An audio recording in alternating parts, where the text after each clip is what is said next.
tell us, why do we need Beamer? Check, check. Hello. There you go. Can you hear me? All right. Hey guys, my name is Fred. I'm the lead architect of Beamer Bridge, and I'd like to talk to you today about why we think the future for bridging is optimistic. So, to begin with, a quick recap of the last bull market. I think you all know we had the DeFi summer, the NFT craze, degens aping into protocols. And it happened what must have happened. Ethereum started to congest big time. The scalability issue really became pressing. And what we also saw is projects moving away from Ethereum, exploring alternatives, alternative layer ones, side chains, and roll-ups coming up. But still, imagine all those projects on different networks. People want to be flexible. They want to use those projects. So bridges are being built between those different layers. There are lots of bridge projects, and here's one more. But I'd like to present to you today why it is important to have one more. But when we started researching in this field, we realized that most of the bridges try to do it all. So they try to do what we call like all-in-one bridging from layer ones to sidechains to rollups. And that results in the bridges needing to make trade-offs. Some are slow, some are more expensive, and some, and what we have seen in the recent year, lack in security. So when we started working on Beamer, we thought like, okay, how can we improve existing designs? And before we got to the solution, we really thought about like, how should a bridge look like from a user's perspective? So a bridge, if a user wants to bridge tokens, it should basically just a one click, a one transaction. Basically seamlessly transferring tokens as if it would on one network, but just to another network. But at the same time, we want to stick to our principles, and we don't want to get this nice user experience by sacrificing security. So today, I'd like to use Beamer Bridge, which is an optimistic bridge between rollups and allows users to transfer tokens between rollups. And even more, the vision of Beamer becoming the backbone infrastructure for roll-up communication and eventually abstracting away the fragmentation of Ethereum. But step by step. So Beamer enables transfers of ERC20 assets directly between two EVM-compatible rollups, without going via layer one, of course, leveraging optimistic architecture. What that means, I will explain to you in a second.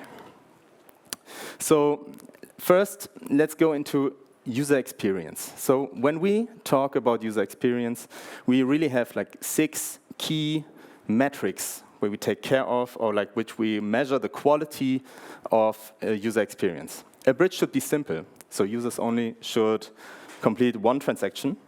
It has to be fast. So ideally, as I mentioned, sending in transactions, receiving the tokens right away.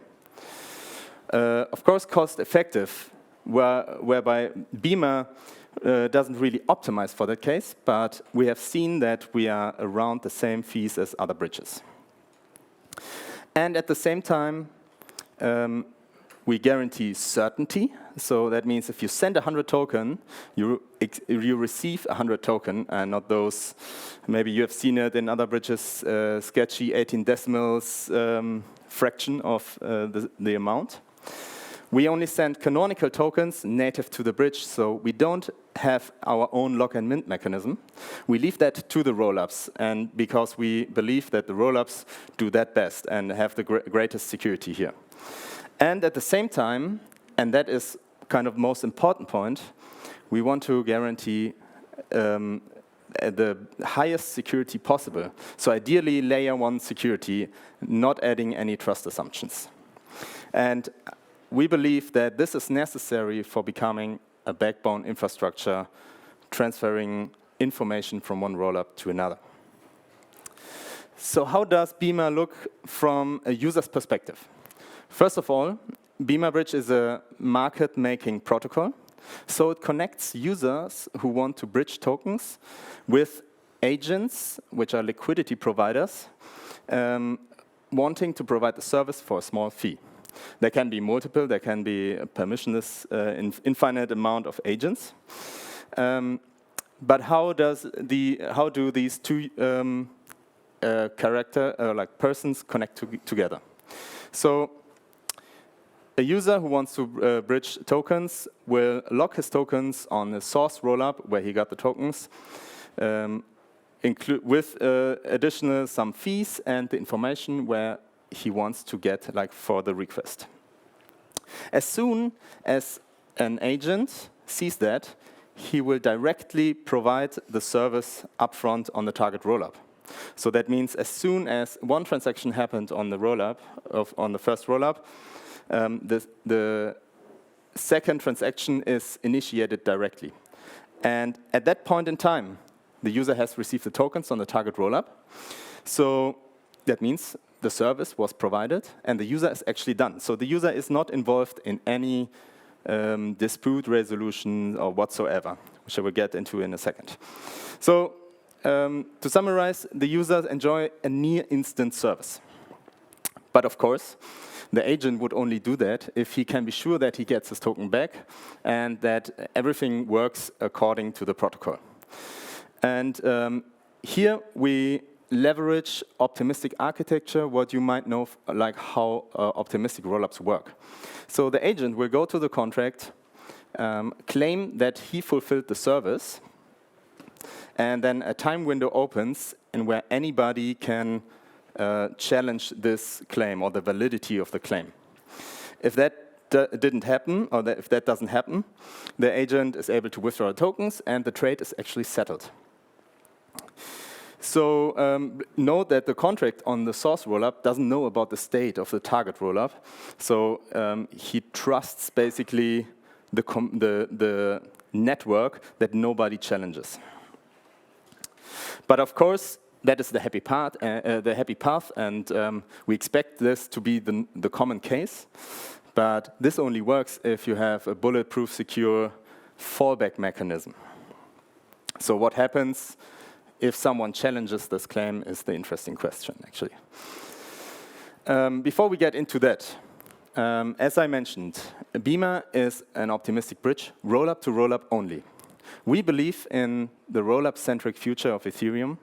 So we believe in the long term, projects will move back to rollups which live on Ethereum, making Ethereum a global settlement layer for rollups.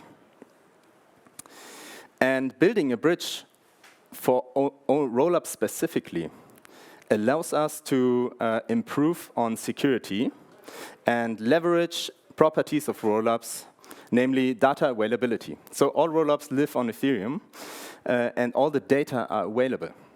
So if you think about that, that means that in theory, we could validate the state of the target rollup on Ethereum layer 1, because all the data are there. And then after validating that, we could forward this information to the source rollup where the dispute is ongoing. And then we have the real information, the real data, what really happened, and the claim could be resolved correctly. But, of course, we wouldn't build a bridge from rollup to rollup if we had to go to layer 1 every time. So layer 1 is slow, it's expensive. We have to take into account finality periods of rollups. Thus, we need to implement a crypto-economic protocol which incentivizes the correct behavior. So incentivizing correct behavior means not lying about claims, basically not making invalid claims, and punishing any malicious behavior. So it must, for one, it must be incentivized to do the correct behavior, and second, it must be costly to not do so. So how does a protocol like this look? So if we get back to the agent claiming that he fulfilled a request, what I didn't tell here is that the agent also has to put in a small security stake, which he is willing to lose if he's not saying the truth. The stake doesn't need to be very high, but it must be enough for incentivizing people to step in and challenge invalid claims. So let's continue with a case that someone challenges, and he also puts in a small security stake. So now we have a dispute for an ongoing claim. The contract itself doesn't know if it's valid or if it's invalid. And we know at one point we could go to L1 and resolve that, but that's very costly. And that's why we introduced an escalation game mechanism. So once a claim is challenged, we enter into a challenge period, which will last for a while, and in which the claimer and the challenger can outbid each other. So you can imagine it's a bit like a poker game, putting in higher stakes and higher stakes, and the winner will get the whole stake eventually. So now the question is, how does anyone can win this challenge? So there are two possible ways. One of the parties stops engaging into the protocol, and the challenge period expires. Then the highest stake wins. So it might be the case that someone realizes, okay, I'm not getting away with it, I'm losing too much money, so I stop engaging in the protocol. But that wouldn't be very secure. So at the second point in time, as I mentioned, you can always go to layer 1, execute the L1, what we call the L1 resolution, and we have the real information, what really happens, and resolve the claim directly. Why do we have an escalation game in the middle? That is specifically there to enforce that the malicious party will pay for the L1 transaction. So the honest participant will simply start outbidding the opponent until the opponent, the malicious actor, has put in enough stake to just say like, okay, now there are enough funds by the malicious actor, so for me it's fine to go to L1, pay for a more costly transaction, and get all the stakes. So getting a little bit more into detail to that, here is a user flow diagram of the honest participant. So imagine here in the beginning, we are the honest participant, and we are leading currently in the challenge, so we have the highest stakes. Then we will simply check, did the challenge end? Then, of course, the dispute is resolved correctly, because it's the honest participant. If not, he will check if he got challenged. If he didn't get challenged, just wait and repeat. If he got challenged, then he will simply check, did the opponent put enough stake into this challenge so that it's enough for me to go to layer 1 and resolve it correctly. If not, outbid him and repeat. And if at one point there is enough stake in there, then the honest participant can simply go to layer 1, forward the real information from the target rollup to the source rollup, and the claim again will be resolved correctly. So looking at this, if there is one honest participant who follows this protocol, any claim will always be resolved correctly. And this is due to the fact that we have the possibility to validate the state on layer 1, so getting the security of layer 1 into the protocol. So we really thought a lot about how we can make that very secure, and it is so secure that we really think that it is going to be rarely executed, because economically it doesn't make any sense to engage in this protocol and misbehave. Yeah, that's already it. As a summary, due to the fact of an optimistic design of our bridge and layer 1 security, we are able to bring a near-instant bridging service for users. This system is permissionless. That means anybody can step in and challenge. So basically, we have an infinite number of potential challengers. And we built a dApp, the Beamer dApp, which is a one-click interface to allow uncomplicated transfers from a rollup to a rollup. We are live on testnet since March, and we are very, very close to get on mainnet. So please follow us, stay updated, stay in the loop. Follow us on Twitter. This QR code is a link to our testnet, testnet.beamerbridge.com. Check it out, try it out. We have a faucet there. And yeah, thank you very much. Questions? Thank you, Frederik. This is looking awesome. Is there a demo? On there, right? On there, the not, code. but we could plug in any laptop and go to testnet.beamerbridge.com, All right, well, but you can also try it yourself. Okay, there you go. Try it at home. That's the advice. So, any questions?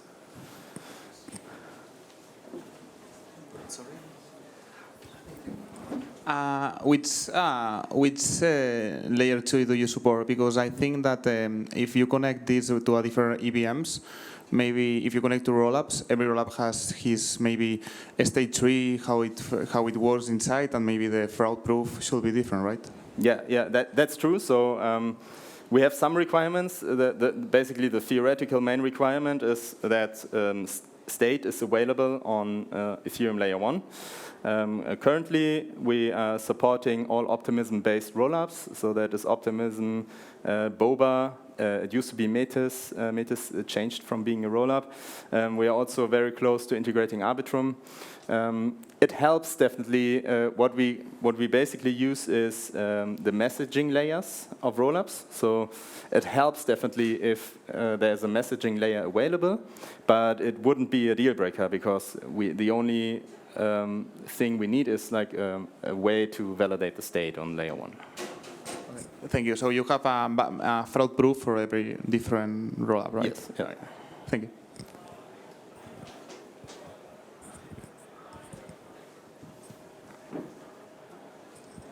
Hello. Hello. So if I understood correctly, in the dispute between the honest and the malicious party, what happens if the agent does not have, the honest agent does not have enough money to outbid the malicious? How do you prevent that from happening and losing? Yeah, so that's a very good question. The only requirement we have for the agent is that he should have enough ETH to pay for the L1 transaction. That means he will not pay for it, but this is the amount of ETH he would need to put into the challenge game so that the malicious actor needs to outbid him, because outbidding means like putting in an even higher stake, right? So let's say if, just some example, if the L1 resolution costs $100, then if the agent is able to put in $100, then he will definitely win the challenge and does not pay for the L1 transaction, because either the malicious party will not engage anymore, so it will simply expire, or the malicious party will submit an even higher stake, and then resolving on L1 will result in a profit, actually. So you constantly monitor the agents to see that they are complying with this? Sorry? So you constantly monitor the agents to see that they have enough funds to do that? Yeah, so in theory, agents should monitor themselves because we are not controlling the agents. This is an open protocol, but any agent should be sure. But maybe to extend on that a bit, not only agents are able to challenge. It could be even anybody. So if you see that someone put in an invalid claim, you could even go there and challenge. So you don't need to be an agent for that. Thank you very much. You're welcome. There's one question over here. Just a quick one. You said if you put in, just say you put in $100 and you transfer over, you get $100. How much fees does the liquidity providers make? Because presumably they would want something. Yeah, sure. So we aim. So fees are in theory flexible to up to the agent, but currently we aim for a 10 to 12% APY for the agent. So once we get real mainnet data, we will dynamically adjust the fees so that it results in around that range. So typically what we currently have is 0.3% of the transfer volume with a minimum value if you do lower values, of course. Thank you. One more. We have room for one more over here. Hi, Frederik. So I wonder, there have been so many hacks for different kind of bridge. What are the things that you guys do differently to prevent that kind of hacks? Yeah, that's a good question. And we actually started building Beamer before all those hacks happened, but it's a really prominent and imminent issue. So in our protocol, there are no tokens locked in a contract per se, where you could provide passive liquidity or something like that. So it is always up to the agent how to manage its own funds. So basically the agent itself is controlling its own funds in its own wallet. And you would really need to like hack a server or something like wherever the key lies. But of course, we cannot prevent if someone gets his key stolen, then no one can prevent from taking all the funds out of it. Right. I think there was Last question. Yeah. Okay, two last questions. Go ahead. What if two agents send the user funds, like competing for it? Yeah. Like, how do you resolve that? Yeah, good question. So the agent sends the tokens directly to the user, but he does it through a contract. And the contract prevents execution of two fulfillments for one request, basically. There was one over there. So each agent, they have to put a security deposit. Is this based on the amount the user has to breach? So for example, if I want to breach $10 million, is the agent going to put $50, or is it going to put a percentage of the amount that I'm going to breach? You mean as the security deposit during the claim? Yes. Yeah. So it is not bound to the amount he breaches because the agent upfronts it anyway. So basically, it's in his best interest to actually get the money back and do a valid claim. Of course, there are some interesting behaviors, potential behaviors, which we need to figure out. But there is an optimum value, and it should be low enough so that it is opportunity cost for the agent, right? So it should be low enough so that the opportunity cost is not very high for him, but it should be high enough for anybody to be incentivized to challenge if this is a valid claim. So and that is basically the two forces who That was the direction of the question. Like mainly, if you rely on a single honest validator, if the opportunity cost is I'm earning $10 million or $100 for making a claim, then it's obvious that we are going to partner up, split 50-50. Yeah, but there's maybe then I didn't get your question. So what would you partner up for? Yeah, so there will be a network of agents, right? That they will presumably be at least one honest agent.